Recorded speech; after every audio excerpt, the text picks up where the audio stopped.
my name is Rachel, and I am going to be teaching you guys today about how to do an interview. I know a lot of my projects right now are asking me to do an interview or shadowing, or something kind of along those lines, and it's obviously a lot harder to do that since we can't go in and talk to people and shadow people. However, there are a lot of opportunities, so I'm going to teach you how to use some. So the first thing that you need to do is you need to look up who you are going to interview. So I'm on Google and I just looked up a vet near me. You can look up a different profession, or if you know somebody already who's in a profession that you would like to interview, you should contact them. However, I'm going to go ahead and click on the first person that shows up, and I'm going to go to their website.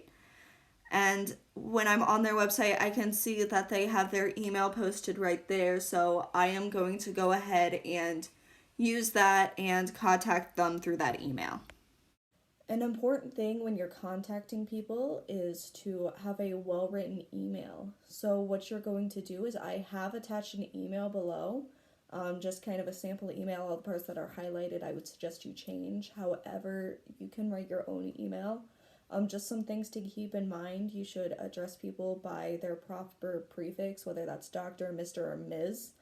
We usually only use MS when contacting women who are not doctors. The other thing would be to make sure that you reread your email, make sure that everything's spelled right, that you have their name spelled right, and all that sort of stuff, and make sure that you're happy with it before you send it off.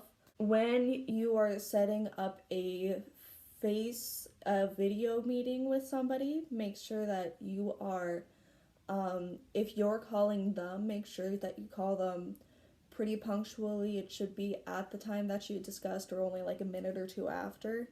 If they don't pick up the first time, that's okay. They might just be busy. Just call them again 2 to 5 minutes later. And if they don't pick up again, just shoot them an email and say, hey, sorry, I missed you today.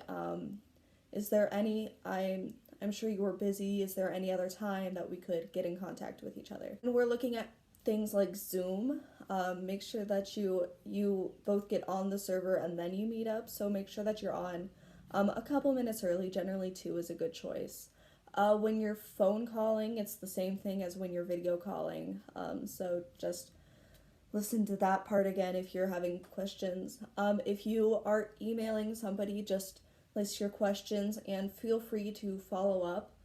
And then after your interview, make sure that you send them an email saying, thank you so much for your time. I really learned a lot. Maybe add something that you learned through the interview, and just make sure that they know that their time is appreciated, because obviously it is a very stressful time and there's a lot of stuff going on.